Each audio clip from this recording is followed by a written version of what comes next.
আসসালামু আলাইকুম সবাইকে, দিস ইজ রিফাস কিচেন। সকলকে স্বাগত জানাচ্ছি আমার চ্যানেলে। তো আজকে আপনাদের মাঝে নিয়ে আসছি ঐতিহাসিক বগুড়ার ছোট আলু দিয়ে ডিম আর আলুর দম। তো ভিডিওটি শেষ পর্যন্ত দেখে আমাদের পাশেই থাকবেন।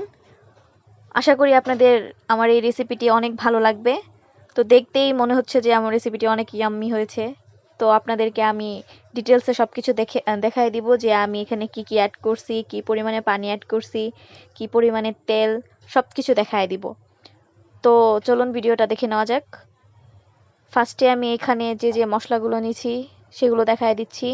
তো এখানে হচ্ছে গিয়ে আমি হলুদ গুঁড়ো, মরিচ গুঁড়ো, জিরার গুঁড়ো, লবণ, তারপরে এখানে হচ্ছে শুকনা মরিচ, পেঁয়াজ কুচি, গরম মশলা, আদা রসুন বাটা, লবণ। তো সবগুলো আমি আবার দেখাই দিচ্ছি। এখানে নিয়ে নিয়েছি আলু, ডিম। আলু আর ডিমটা আগেই আমি সিদ্ধ করে নিয়েছি। সিদ্ধ করে আলু আর ডিমের খোসাটা ছাড়িয়ে সুন্দর করে ধুয়ে তারপরে রেখে দিয়েছি। আলু আর ডিমটা ভালো করে সিদ্ধ করে নিতে হবে আগেই। তো আমি এখন কড়াইটা বসাই দিলাম। কড়াইটা বসায় দেওয়ার পরে আমার কড়াইটা প্রায় গরম হয়ে গেছে। তো আমি এখন তেলটা দিয়ে দিব। তো আমি তেলটা দিয়ে দিলাম। তেলটা দিয়ে দেওয়ার পরে আমি এখন এখানে বেরেস্তার জন্য কিছু পেঁয়াজ কুচি করে রাখছিলাম, তো ওইটা দিয়ে দিব। তো আমি এখন বেরেস্তার পেঁয়াজটা দিয়ে দিলাম। আমার বেরেস্তার পেঁয়াজটা অনেক বাদামি রং করতে হবে, তো এটা আমাকে ভাজতে হবে অনেকক্ষণ ধরে। তো আমার বেরেস্তার পেঁয়াজটা ভাজা হচ্ছে। প্রায় পেঁয়াজটা ভাজা হয়ে গেছে আমি এখন উঠায় নিব। আরেকটু কালার আসতে হবে আমার বেরেস্তাটাতে।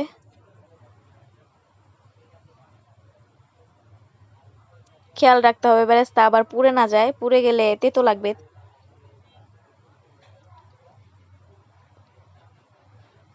প্রায় হয়ে গেছে বেরেস্তাটা। তো আমি এখন বেরেস্তাটা উঠায় নিব। রেডি আমার বেরেস্তা। দেখতে কত সুন্দর লাগতেছে, অনেক সুন্দর একটা কালার আসছে পেঁয়াজটার। তো এখন আমি কড়াইয়ে তেল দেওয়ার পরে আবার ডিমগুলো ভেজে নিব। ডিমগুলো ভেজে রেখে দিতে হবে। তো আমি ডিম নিয়ে ভেজে নিলাম। তো ডিমগুলো ভাজা হোক। আমার ডিমগুলো ভাজা হয়ে গেছে, আমি এখন ডিমগুলোকে উঠায় রাখবো। এখানে চাইলে আপনারা হালকা হলুদ অ্যাড করতে পারেন। তো আমার ডিম ভাজা হয়ে গেছে।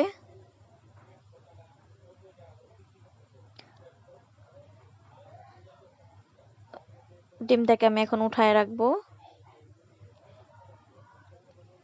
ডিমটা ভালো করে ভাজতে হবে, পুড়ে না যায়। আবার ডিমটা কড়াই গরম হওয়ার আগে দিলে কড়াইয়ের সাথে লেগে যাবে। তো কড়াইটা গরম হওয়ার পরে ডিমটা দিতে হবে। তো আমি ডিমটা এখন তুলে নিলাম। তুলে নেওয়ার পরে সেই তেলে আমি আলুগুলো ভেজে নিলাম। আলুগুলো ভেজে নিলে তরকারিটা খেতে অনেক মজাদার হবে। তো আলুগুলো ভেজে নিচ্ছি আমি। তেলটা প্রথমে একটু বেশি করে দিলেই হয়, বারবার তেল না দিলেই হয়। বেশি বলতে আবার একেবারেই বেশি না, পরিমাণ মতোই দিতে হবে। তো আলুগুলো ভেজে নিতে হবে সুন্দর করে। তো আমার আলুগুলো হয়ে গেছে। আলুতে হালকা হলুদ অ্যাড করতে পারেন কালারের জন্য, আমি অ্যাড করি নাই এখানে। তো এটা অপশনাল, আপনারা চাইলে করতে পারেন। তো আমার আলুগুলো ভাজা হয়ে গেছে। আলুটা আরেকটু ভাজা হলে আমি উঠায় নিব। কিছুক্ষণ অপেক্ষা করতে হবে।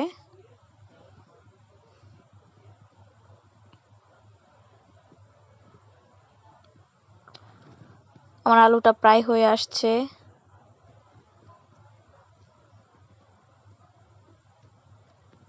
একটু পর পর লাড়া দিতে হবে যাতে পুড়ে না যায়। তো আমার আলুটা হয়ে গেছে, আমি আলুটা এখন উঠায় নিব। তো আমি আলুটা উঠায় নিচ্ছি। এখানে আমি আর একটু তেল দিয়ে দিলাম। এতক্ষণ তো রেডি করলাম, এখন আসবো মূল রান্নার কাজে। তো আমি তেলটা গরম হয়ে যাওয়ার পরে এখানে পেঁয়াজ কুচি দিয়ে দিলাম। পেঁয়াজ কুচি দেওয়ার পরে এখানে আমি গরম মশলা দিয়ে দিলাম।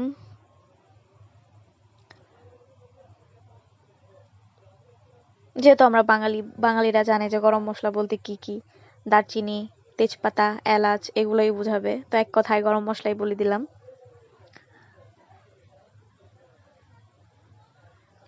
তো এটা সুন্দর করে ভেজে নিতে হবে।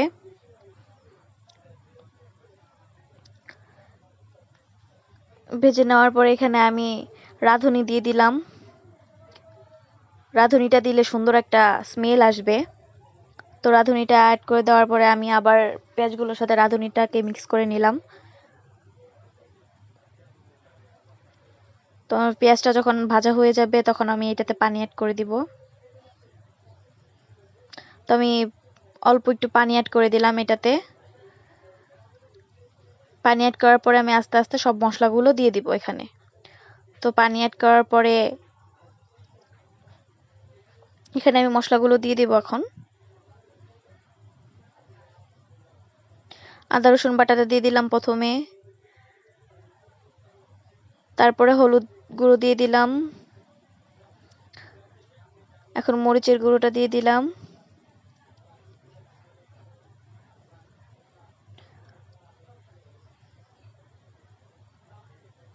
জিরার গুঁড়ো অ্যাড করলাম এখানে আমি, তারপরে লবণটা আপনারা স্বাদ মতো দিবেন, লবণটা স্বাদ মতো দিবেন। তো এখন আমাকে ওয়েট করতে হবে মশলাটা কষে যাওয়া পর্যন্ত। তো আমার মশলাটা প্রায় কষে গেছে, এটা তেলও ছেড়ে দিয়েছে। তো মশলাটা কষানো শেষ। মশলাটাতে কি সুন্দর, আমার মশলাটার কি সুন্দর কালার চলে আসছে দেখতে পাচ্ছেন। আমি কাছে নিয়ে দেখাচ্ছি, অনেক সুন্দর একটা স্মেল বের হইছে। তো এখন আমি এখানে আলুগুলো দিয়ে দিলাম। আলুগুলো দিয়ে আমি আলুগুলো আবার কষিয়ে নিব এখানে।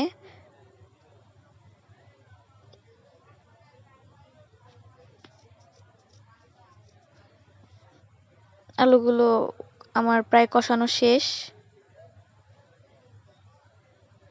আলুগুলো কষানো হয়ে গেছে,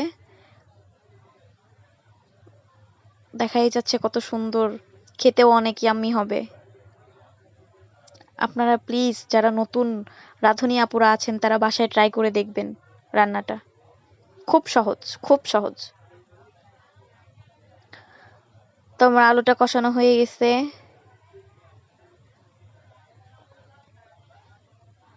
এখানে আমি অল্প একটু পানি দিয়ে দিলাম, তরকারিটা মাখা মাখা হবে, তাই পানিটা বেশি দেওয়া যাবে না।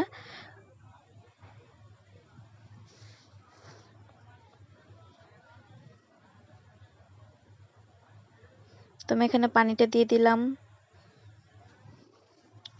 পানিটা দিয়ে দিছি। এখন একটু পানিটা দিয়ে আলুগুলো একসাথে করলাম। তো এখন বলক ওঠার পর্যন্ত অপেক্ষা করতে হবে। তো আমার এটা বলক উঠে গেছে।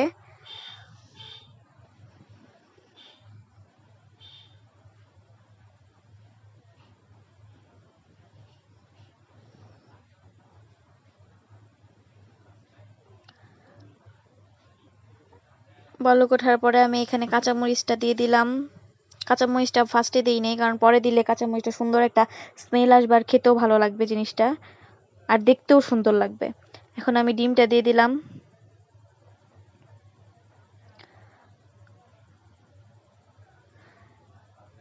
ডিমগুলো দিয়ে দেওয়ার পরে এটা আমি হালকা আঁচে রেখে দিব কিছুক্ষণ, তারপরেই তৈরি হয়ে যাবে আমার আলু আর ডিমের দম।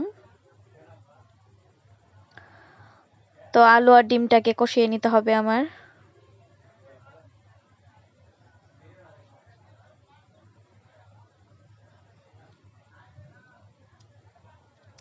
তো আমি এটা কিছুক্ষণ রেখে দিব, মিডিয়াম আঁচে রাখতে হবে যাতে পুড়ে না যায়, এই জিনিসটা খেয়াল করতে হবে। তো আমি এটা ঢাকনা দিয়ে ঢেকে দিলাম। তো কিছুক্ষণ পরে আবার আমি এটা ঢাকনাটা উঠিয়ে দিলাম। তো দেখতেই পাচ্ছেন যে আমার তরকারিটা হয়ে গেছে।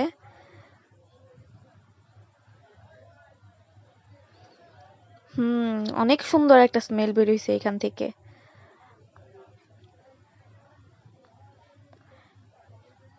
রেসিপিটা অনেক মজার হবে, আপনারা ট্রাই করে দেখবেন। আমি কাছে নিয়ে দেখাচ্ছি, কত সুন্দর একটা কালার চলে আসছে। তো আমার আলুর দম রেডি হয়ে গেছে। তো আমি এখন চুলাটা অফ করে দিব। আমি চুলাটা অফ করে দিছি।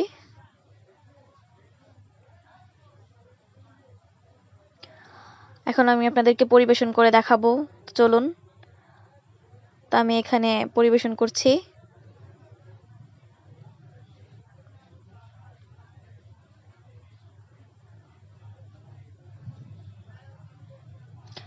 এই হচ্ছে আমার আলু আর ডিমের দমের ফাইনাল লুক।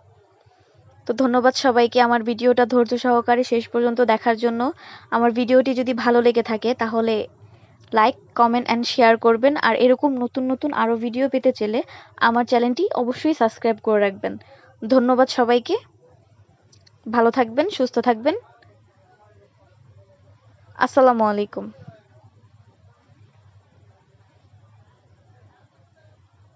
আর হ্যাঁ, নতুন আপুরা যারা আছেন, নতুন রাঁধুনি আপুরা, তারা আমার ভিডিও